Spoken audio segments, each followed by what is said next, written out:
Deputy chief minister Telangana भट्टी विक्रमार्का ने कहा है कि हम इस बात को यकीनी बनाएंगे कि अनाज की खरीदारी मराकज़ में कोई ताख़ीर न हो।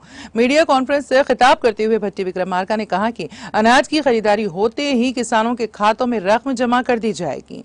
उन्होंने अहदेदारों को मशवरा दिया है कि वो महकमे मौसमियात की हिदायत किसानों को वक्तन फौक्तन फराहम करें। उन्होंने कहा कि बारिश की पेशगोई पर किसानों को चौकस रहना चाहिए। उन्होंने कहा कि गीला अनाज भी खरीदा जाएगा। उन्होंने अपोजिशन पर झूठा प्रोपेगेंडा फैलाने का इल्जाम लगाया। उन्होंने कहा कि आज का नौजवान टेक्नोलॉजी को अपनाना चाहता है, ताहम इस बात से कोई फर्क नहीं पड़ता है कि मैंने बोनस के बारे में कितनी बार पूछा।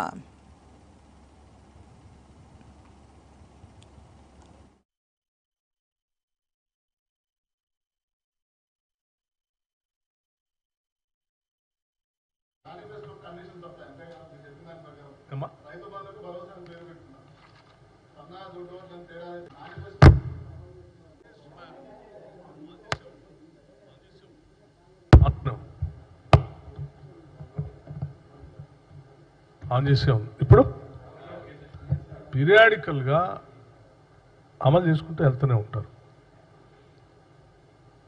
మీరు రాగానే సేమ్ డే సింగిల్ డేనే అన్ని చేయమని ఒక నిమిషం అండి. ఎవరు ప్రకటించినా కానీ see you just compare with a party which has not implemented even after 10 years also. మేము 10 రోజులు కాకముందే మొదలు పెట్టాము. You must appreciate that. మేము రాగానే గంట కూడా కాలేదు అసెంబ్లీలో. మేము ప్రమాణ స్వీకారం చేసిన 1 అవర్లోనే బయటికి కూడా పోకుండా with in the premises of the assembly అక్కడికే బస్సు పిలిపించి అక్కడి నుంచే స్టార్ట్ చేశాం. అక్కడి నుంచే రాజు ఆరోగ్యశ్రీ 10 లక్షలు స్టార్ట్ చేశాం. టైం తీసుకోకుండా 1 మంత్ లోపలనే మళ్ళీ మిగతా అన్ని చేశాం.